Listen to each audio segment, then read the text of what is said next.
Now you have some time to look at questions 1 to 6.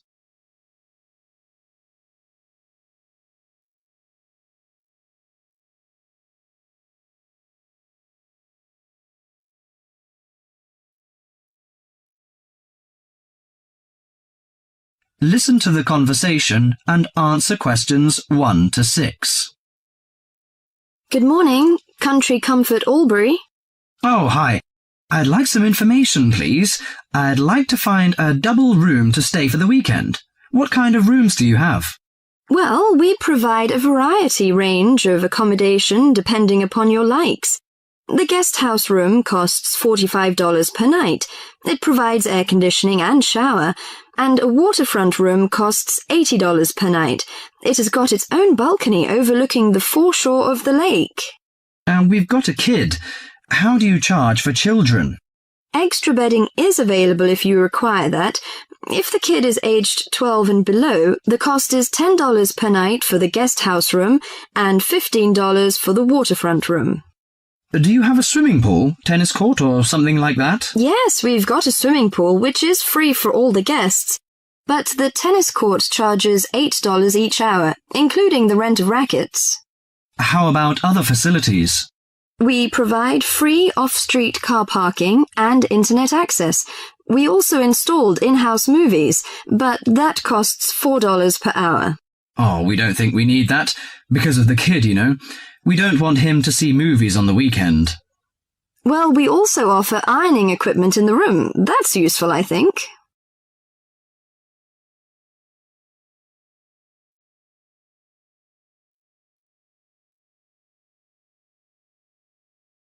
Before listening to the rest of the conversation, you have some time to go through the questions 7 to 10.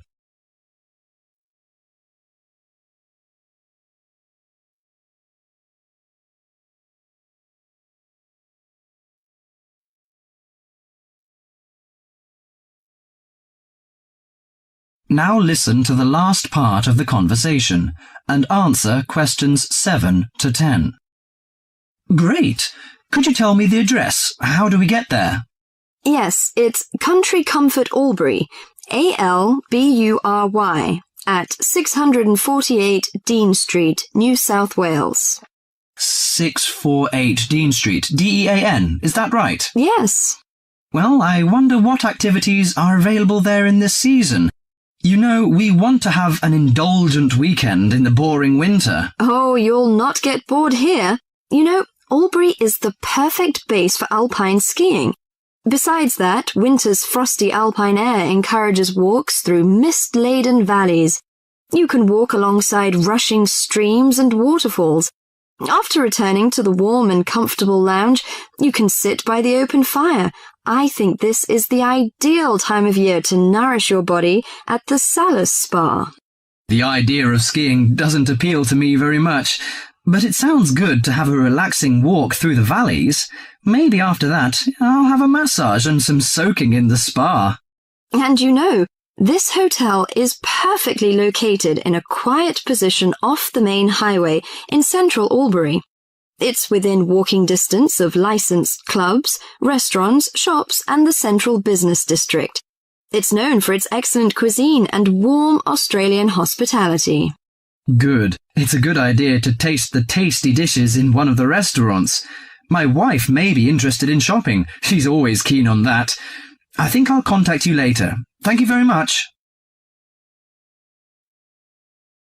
That is the end of part 1. You now have half a minute to check your answers.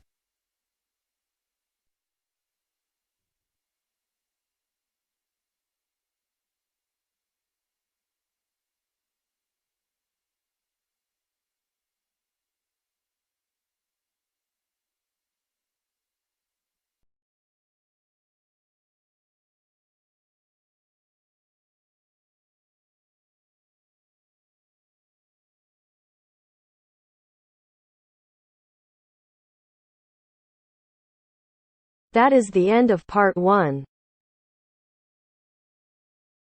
You now have half a minute to check your answers.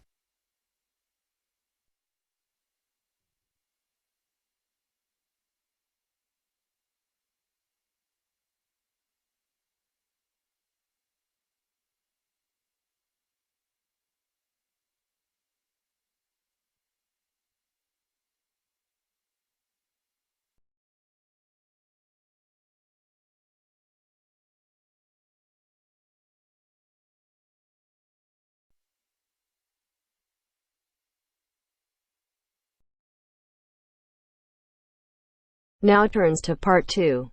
Part 2. You are going to hear a talk given by Madeline. She is going to introduce the recreational facilities on campus and in town. First, you have some time to look at questions 11 to 20.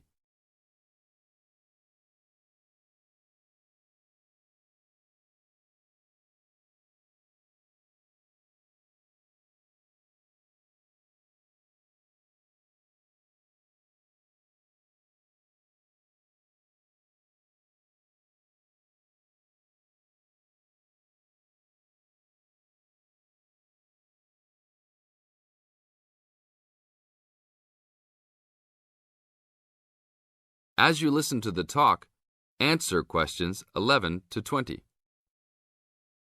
Well, good morning, everybody. My name's Madeline Stewart, and I'm here to tell you about the recreational facilities available on campus, and also to tell you something about what the town has to offer. You may already know that your students' union membership also includes membership of the sports union, which provides a range of sporting and recreational facilities on campus, much the same as those in most British universities. The sports union has football, tennis, and cricket teams in local competitions. And really, most sports are catered for in some way on campus, even if they're just social matches. In the building itself, there are fitness classes and a full gym, including weights. The sports union can also provide cheap tickets to some major sporting events. And to keep you up to date with everything available, there's a weekly newsletter distributed around the campus. You should check this to find out the names and phone numbers of the contact people for each sport or activity you're interested in. Yes, did you have a question? Yes, apart from what you've just said, does the sports union offer individual help in any of its activities, for example, in getting fit and healthy? Yes, we do. The sports union has a fitness assessment clinic every Friday, staffed by the resident sports trainer, who can provide advice on the best program for you and refer you to various charts. I'm sure you all realize that for any medical assessment or health problem, you should go to the University Medical Service. The sports trainer can also advise you on a suitable training program using the weights. And now on to Ashbury. For a town of its size, Ashbury has some unusually good leisure and sporting facilities, most of which are near the center of town and easily reached by bus from this campus. There's a new, almost new, Olympic-sized swimming pool. That's not quite in the central town area, but it's only a 5-minute walk from the bus stop. Above the pool, there's a high-tech fitness center that any of you more serious fitness lovers would need to check out.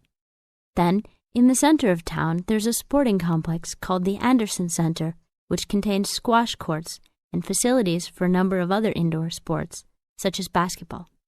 And just around the corner from the Anderson Center, in the main street there, is an indoor bowling alley. All of these facilities are listed in the weekly newsletter, so I encourage you all to look through it and... That is the end of part 2.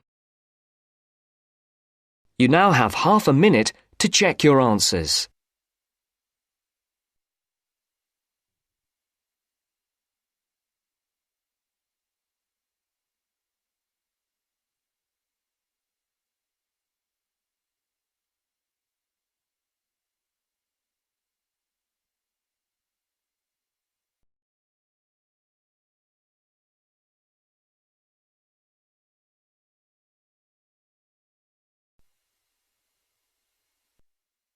Now turns to part 3.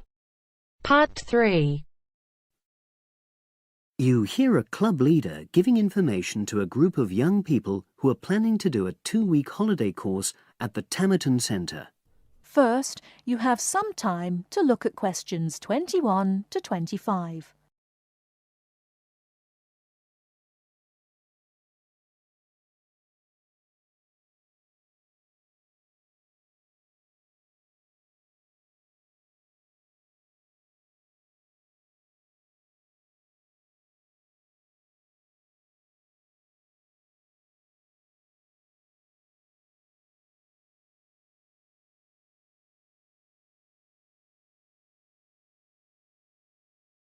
Now listen carefully and answer questions 21 to 25.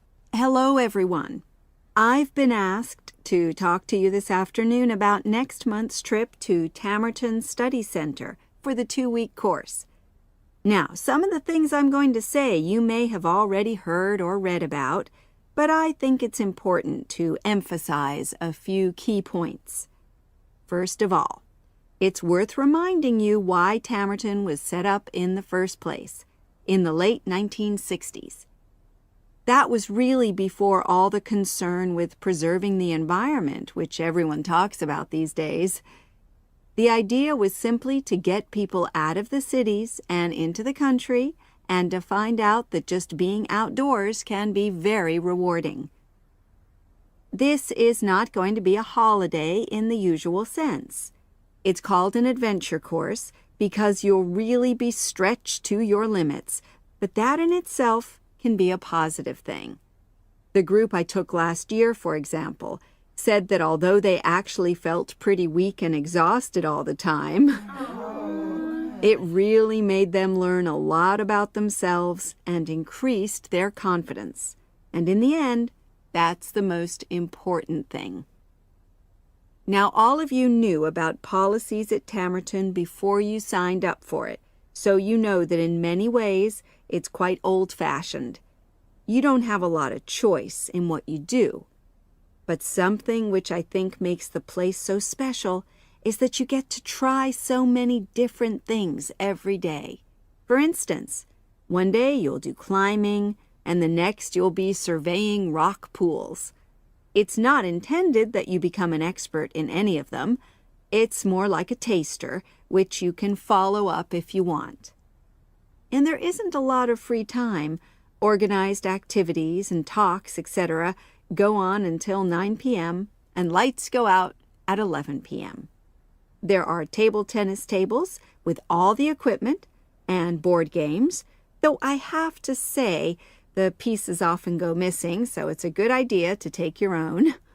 There's a DVD player with a good selection of films suitable for this age group, so don't take yours. Bedtime at 11 p.m. is strictly enforced, and there's a good reason for this.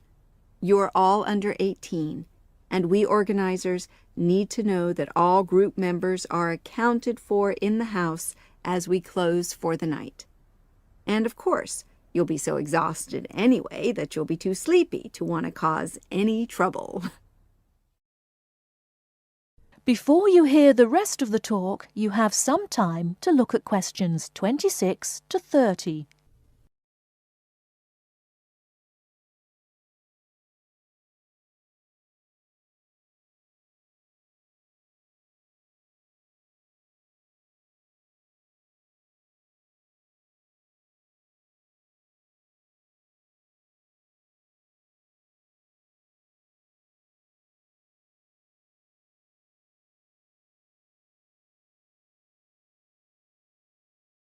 Now listen and answer questions 26 to 30. Now, what should you pack? The information sheet tells you a lot about what clothing to bring. But what about other things?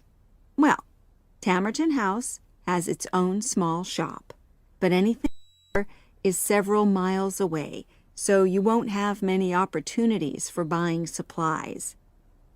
So in this last part of my talk, I'm going to explain what objects you should take with you to the center, what you can take if you want, and also, very importantly, what you cannot take. Several of you came up to me before this talk and asked whether you can take things like kettles or hair dryers. The answer is there are plenty of these electrical appliances available in the center, and they are of the proper voltage and are checked regularly. Yours may not be, so the rules at Tamerton say you can't bring them into the center because it's considered a fire risk. Remember, it's a very old house. Now, another question was about cell phones. Although you definitely can't have them on during inside talks, you equally definitely need them when you're out on exercises. So they're a must, I'm afraid. Anybody who wishes to talk to me about borrowing a phone for the fortnight, please see me after this talk. Now, the weather's heating up at the moment, and you'll be outdoors a great deal. If you wear proper clothing, especially a hat, sun cream is optional. Also, they sell high-factor cream in the shop, so you don't have to take any of your own unless there's a special kind you use. Now, there's a special note about things like deodorants, which come in aerosol cans. I need to tell you that these are banned in the center because apparently they have the habit of setting off the fire alarms. If you want to take an aerosol can, you'll actually be at risk of being told to leave. And finally, people have been asking about whether they need to take towels. Well, the center does provide 1 towel per guest, which you're required to wash yourself. If you're happy with that, then don't bring another. If not, take one of your own. Just remember how much outdoor exercise you'll be doing and how dirty and wet you'll be getting. That is the end of part 3. You now have half a minute to check your answers.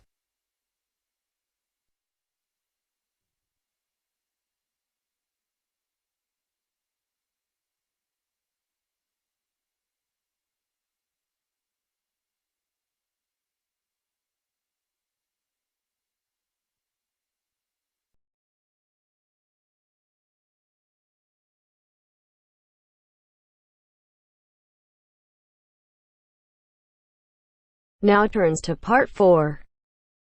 Part 4. You'll hear a lecturer talking to students about sport in Ireland. First, you have some time to look at questions 31 to 33.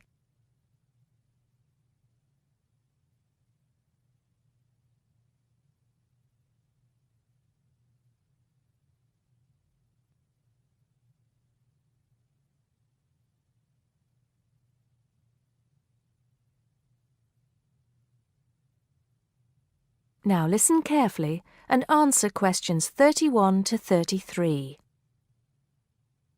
Now, today we're going to be finding out about the most popular sports in the Emerald Isle. That's Ireland, of course. Can you guess what they are? Well, there are these 2 lesser-played games, a form of rounders and Gaelic handball. But we'll start with one which is perhaps over 3,000 years old. Arriving in Ireland with the Celts, some claim. That may be a slight exaggeration, but I consider it to be the fastest field game in the world, and it goes by the name of hurling. Well, that's what it's known as in the English-speaking world anyway. So, what do you have to do? You've got 15 players on a team, one of them the goalkeeper. Each one has a stick called a hurley. Here you are. I've brought mine along. Had it since I was at school. This is what it looks like, and basically you have to get this ball, called a sliotar, that's S-L-I-O-T-A-R, so it's not spelt the way it's pronounced. You hit it into the net for 3 points, or you can hit it over the net for 1 point. The goal looks like the letter H, with the net under the crossbar. The goalie has a bigger stick than the others to help keep the ball out. You can also catch the sliotar and run with it for 4 steps maximum, or bounce it on your stick. Is that clear to you all? I'll be showing you a video a bit later, so you can see what a game actually looks like. You might like to think of it as a mixture of lacrosse, hockey, and baseball. Oh, and it's played by women too. But it goes by the name of camogie in that case. Before you hear the rest of the talk, you have some time to look at questions 34 to 40.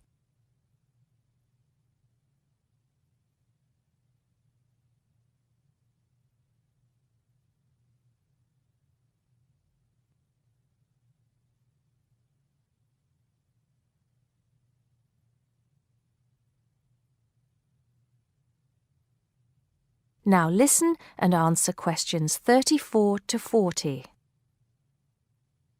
I'll give you a bit of the history, shall I now? Generally, the golden age of the game is considered to be the 18th century. But systematic rules were first agreed and drawn up at that great shrine of learning, Trinity College Dublin, in 1879, founding the Irish Hurling Union, closely followed just a few years later by the formation of the Gaelic Athletics Association.